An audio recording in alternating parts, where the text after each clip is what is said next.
देश विदेश में चल रही दिन भर की ताज़ा खबरें, खेल, मनोरंजन और हर क्षेत्र से संबंधित खबरें जानने के लिए जुड़ जाएं हमारे साथ। आज की इस वीडियो के अंत तक जानेंगे दोस्तों हर वो खबर जो देश में सनसनी पैदा कर रही है। तो चलिए बिना वक्त ज़ाया किए शुरू करते हैं आज की ये खास वीडियो।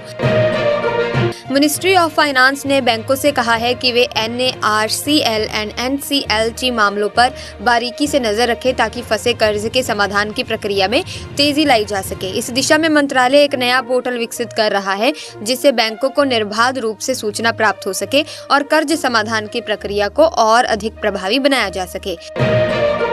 करंट फाइनेंशियल ईयर 2024 और 25 की जुलाई-सितंबर तिमाही में इंडियन इकोनॉमी की ग्रोथ रेट सिर्फ 5.4% रही, जो कि RBI ने जो 7% का अनुमान लगाया था उससे काफी कम है। और अगर हम अप्रैल-जून तिमाही की बात करें तो उस दौरान इकोनॉमी 6.7% बढ़ी, लेकिन वो भी RBI के अनुमान से कम ही रही। साथ ही नवंबर 2024 में लाइफ इंश्योरेंस की एक्टिविटीज थोड़ी कमजोर रही। At industrial level individual annual premium equivalent पिछले साल के मुकाबले 9% बढ़ा, लेकिन अगर हम 2 साल की एवरेज ग्रोथ रेट देखें तो ये सिर्फ 1% ही रही। और हाँ, नए सरेंडर वैल्यू से जुड़े गाइडेंस अक्टूबर 2024 से लागू भी हो चुके हैं। वहीं संसद का विंटर सेशन का 15वां दिन है। लोकसभा में संविधान पर चर्चा चल रही है और आज इसका दूसरा और आखिरी दिन है। दरअसल देश में संविधान के 75 साल पूरे होने पर लोकसभा में 2 दिन की चर्चा शुरू हुई थी, जो शुक्रवार से हो रही है। प्रधानमंत्री नरेंद्र मोदी इस पर अपनी राय रखेंगे और रक्षा मंत्री राजनाथ सिंह ने इस बहस की शुरुआत की थी। वहीं पीयूष गोयल ने हाल ही में कहा है कि सरकार को खुशी होगी अगर टेस्ला जैसी विदेशी कंपनियां भारत में आएं और यहां कारोबार करें। उन्होंने ये भी कहा कि जो कंपनीज इस मौके को गंवाएंगी वो अपने रिस्क पर ऐसा करेंगी। ये बात उन्होंने ग्रीन इंडिया समिट में एलन मस्क की कंपनी टेस्ला के भारत में आने के बारे में पूछे गए सवाल के जवाब में कही। साथ ही हैदराबाद की चंचलगुड़ा सेंट्रल जेल से बाहर आने के बाद साउथ सुपरस्टार अल्लू अर्जुन अब अपने घर वापस लौट आए हैं। घर पहुंचते ही उन्होंने वहां मौजूद अपने फैंस से मुलाकात की और मीडिया से भी बातचीत की। भारत में कैंसर डायग्नोस्टिक टेस्ट मार्केट बहुत तेजी से बढ़ रहा है। ये रिपोर्ट के मुताबिक 2033 तक इसमें करीब 2% की एनुअल ग्रोथ होने की उम्मीद है। डेटा और एनालिटिक्स कंपनी ग्लोबल डेटा के अनुसार देश में कैंसर के मामलों में बढ़ोतरी की मुख्य कारण बदलती लाइफस्टाइल, एनवायरमेंट कॉजेज और बढ़ती उम्र की जनसंख्या है। वीडियो में खबरों का सिलसिला इसी तरह से चलता रहेगा, लेकिन आप किस राज्य से हमारी इस वीडियो को देख रहे हैं और किस राज्य से रिलेटेड खबरें जानना चाहते हैं, कमेंट सेक्शन में अपने राज्य का नाम जरूर लिख दें। साथ ही पश्चिम बंगाल शिक्षक भर्ती घोटाला मामले में दायर याचिका पर सुप्रीम कोर्ट अब अगले हफ्ते यानी 19 दिसंबर को सुनवाई करेगा। कोर्ट ने याचिकाकर्ताओं की मांग पर सुनवाई टाल दी है। पहले कोर्ट ये कह चुका है कि जो शिक्षक गैर कानूनी तरीके से नियुक्त किए गए हैं उनका वेतन लौटाना सुप्रीम कोर्ट के फैसले पर डिपेंड करेगा। इसरो के गगनयान मिशन की तैयारियों में एक और बड़ी सफलता हासिल की है। उन्होंने बताया कि पहले मोटर सेगमेंट को लॉन्च कॉम्प्लेक्स में भेज दिया जाएगा। इससे पहले इसरो ने नौसेना के साथ मिलकर 6 दिसंबर को एक वेलडेक रिकवरी परीक्षण किया था, जिसका मकसद अंतरिक्ष यात्रियों को समुद्र के रास्ते सुरक्षित वापस लाने की तैयारी करना था। साथ ही पिछले साल विदेशों में 86 भारतीयों पर हमले हुए या उनकी हत्या कर दी गई। ये जानकारी विदेश राज्य मंत्री कीर्तिवर्धन सिंह ने संसद में दी। उन्होंने एक लिखित जवाब में पिछले 3 सालों के आंकड़े साझा किए, जिनके अनुसार 2021 में 29, 2022 में 57 और 2023 में 86 ऐसे मामले हुए, यानी 3 सालों में इन घटनाओं की संख्या बढ़ी है। वहीं एक नए स्टडीज में ये सामने आया है दोस्तों कि 2015 के बाद से भारतीय IT कंपनीज के लिए H-1B वीजा की मंजूरी आधे से भी कम हो गई है। अमेरिका के think tank national foundation for American policy ने अमेरिकी डेटा का विश्लेषण किया और बताया कि भारत की शीर्ष 7 IT कंपनीज को वित्तीय वर्ष 2024 में नए रोजगार के लिए केवल 7,299 H-1B याचिकाएं मंजूर हुई हैं। अगली खबर देखिए दोस्तों, नोएडा में बढ़ती आपराधिक घटनाओं के बीच पुलिस ने एक फेक कॉल सेंटर का भंडाफोड़ किया है जो विदेशी लोगों से ठगी कर रहा था। पुलिस ने 9 महिलाओं समेत 76 आरोपियों को सेक्टर 63 के A ब्लॉक से गिरफ्तार किया है। साथ ही 2024 का आखिरी महीना चल रहा है दोस्तों और पिछले साल में बैंकों में लोगों ने काफी पैसा जमा किया है। भारतीय रिजर्व बैंक के ताज़ा आंकड़ों के मुताबिक नवंबर 2023 से लेकर नवंबर 2024 तक बैंकों में जमा की गई राशि में 10.6% की बढ़ोतरी हुई है। ये बढ़ोतरी लोन बढ़ने के हिसाब से देखी गई है। इसी के साथ तिरुवनंतपुरम में 29वां अंतर्राष्ट्रीय केरल फिल्म महोत्सव शुरू हुआ है, जिसका उद्घाटन मुख्यमंत्री पिनराई विजयन ने किया। अभिनेत्री शबाना आजमी को उनके 50 साल के अभिनय करियर के लिए सम्मानित किया गया। महोत्सव में 68 देशों की 177 फिल्में दिखाई जाएंगी और 14 फिल्में अंतर्राष्ट्रीय प्रतियोगिता में शामिल हैं। 13,000 से ज्यादा प्रतिनिधि और 100 से अधिक फिल्म पेशेवरों के आने की उम्मीद जताई जा रही है।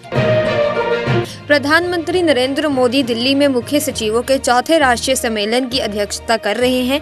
असल में ये सम्मेलन केंद्र और राज्यों के बीच मिलकर काम करने को और बेहतर बनाने के लिए हो रहा है। इसका मकसद है कि सरकारी संघवाद यानी दोनों के बीच आपसी तालमेल को मजबूत किया जाए ताकि देश में तेजी से विकास हो सके। मतलब ये कि एक तरह से टीम वर्क पर फोकस कर रहा है, केंद्र और राज्य मिलकर कैसे बेहतर काम कर सकते हैं। साथ ही विदेश मंत्री एस जयशंकर ने लोकसभा में कहा कि बांग्लादेश में अल्पसंख्यकों के साथ हो रही हिंसा भारत के लिए चिंता की बात है। उन्होंने ये भी कहा कि भारत को भरोसा है कि बांग्लादेश उनकी सुरक्षा के लिए जरूर कदम उठाएगा।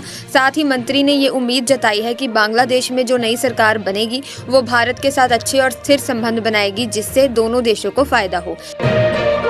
साथ ही आम आदमी पार्टी के राष्ट्रीय संयोजक अरविंद केजरीवाल ने ऐलान किया है कि वो आने वाले दिल्ली विधानसभा चुनाव में फिर से नई दिल्ली सीट से ही चुनाव लड़ेंगे। उन्होंने दोस्तों ये भी कहा कि ये चुनाव मुख्यमंत्री पुत्रों और आम आदमी के बीच की लड़ाई होगी। मतलब उनका इशारा इस तरफ है कि ये एक तरह से सत्ता और जनता के बीच का मुकाबला है। केंद्रीय कानून मंत्री अर्जुन राम मेघवाल 16 दिसंबर को लोकसभा में एक देश एक चुनाव बिल पेश करने वाले हैं। ये बिल लोकसभा और विधानसभाओं के चुनाव एक साथ कराने पर है। पहले इसमें लोकसभा चुनाव के लिए बदलाव किया जाएगा और फिर दिल्ली, जम्मू कश्मीर और पुडुचेरी जैसे राज्यों में विधानसभा चुनाव भी एक साथ कराने का प्रावधान जोड़ा जाएगा। ये सब पहले संयुक्त संसदीय समिति जेपीसी के पास चर्चा के लिए जाएगा।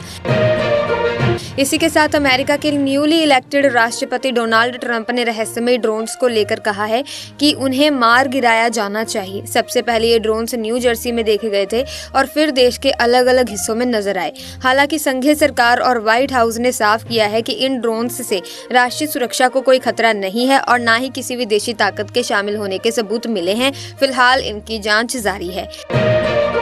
हरियाणा पंजाब सीमा पर शंभू बॉर्डर से किसान फिर से दिल्ली कूच की तैयारी कर रहे हैं। इस बार 14 दिसंबर को 101 किसानों का जत्था दिल्ली के लिए रवाना होगा। दूसरी तरफ हरियाणा सीमा पर पुलिस और पैरामिलिट्री फोर्स भी पूरी तरह से तैयार है। वहीं देहरादून में भारतीय सेना एकेडमी में पासिंग आउट परेड हो रही है, जिसमें 456 नए ऑफिसर भारतीय सेना का हिस्सा बनेंगे।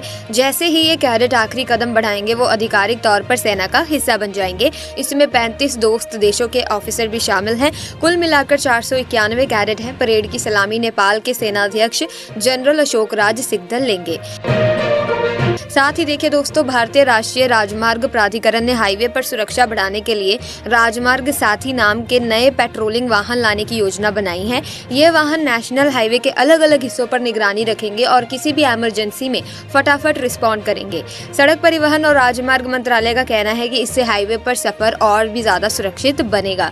दोस्तों, खबरों का सिलसिला इसी तरह से चलता रहेगा, लेकिन अगर अभी तक आपने चैनल को सब्सक्राइब नहीं किया तो जल्दी से चैनल को सब्सक्राइब कर लीजिए और कमेंट सेक्शन में आप जरूर लिख दीजिएगा कि आप किस राज्य से हमारी इस वीडियो को देख रहे हैं। साथ ही श्रीलंका के राष्ट्रपति अनुरा कुमारा दिसानायके कल से 3 दिन के लिए भारत आ रहे हैं। विदेश मंत्रालय के प्रवक्ता रणधीर जायसवाल ने बताया कि राष्ट्रपति बनने के बाद ये उनकी पहली विदेश यात्रा है। इसी के साथ शिक्षा मंत्री धर्मेंद्र प्रधान ने कहा है कि सरकार का फोकस अब महिलाओं के विकास से आगे बढ़कर महिलाओं के नेतृत्व में विकास पर है। उन्होंने ये बात कल दिल्ली में एक दिवसीय कार्यशाला का उद्घाटन करते हुए कही। इस कार्यशाला का टॉपिक था महिला नेता 2047 के विकसित भारत के लिए एकेडमिक श्रेष्ठता तैयार करना। मंत्री ने बताया कि इस कार्यक्रम में नेशनल एजुकेशन पॉलिसी 2020 के हिसाब से हर लेवल पर महिलाओं के सशक्तिकरण पर जोर दिया जा रहा है। वहीं आरबीआई को बम की धमकी भरा ईमेल मिला, वो भी रूसी भाषा में। ये मेल उनकी ऑफिशियल वेबसाइट पर भेजा गया था। पुलिस ने तुरंत एक्शन लिया और मुंबई के माता रमाबाई अंबेडकर मार्ग पुलिस थाने में केस दर्ज कर लिया गया। अब मेल भेजने वाले का तो पता लगाने की कोशिश की जा रही है। वैसे ये तो 1 महीने में दूसरी बार हुआ है, काफी टेंशन वाली बात है। साथ ही भारतीय ग्रैंड मास्टर डी गुकेश ने एक शानदार मुकाबले में गत चैंपियन चीन के डेंग लिरेन को हराकर 18 साल की उम्र में सबसे कम उम्र के विश्व शतरंज चैंपियन बनने का इतिहास रचा। इस जीत से न केवल वो शतरंज की दुनिया में अपनी पहचान बना रहे हैं, बल्कि ये भारतीय शतरंज के लिए एक नए युग की शुरुआत भी है। उनकी इस सफलता से महान विश्वनाथन आनंद की विरासत को भी और मजबूती मिलेगी। सो आज की वीडियो में बस इतना ही। आई होप वीडियो इन्फॉर्मेटिव लगी होगी। अगर हाँ तो इस वीडियो को लाइक करें, शेयर करें, चैनल को सब्सक्राइब करें। मिलेंगे जल्दी, तब तक के लिए थैंक्स फॉर वॉचिंग।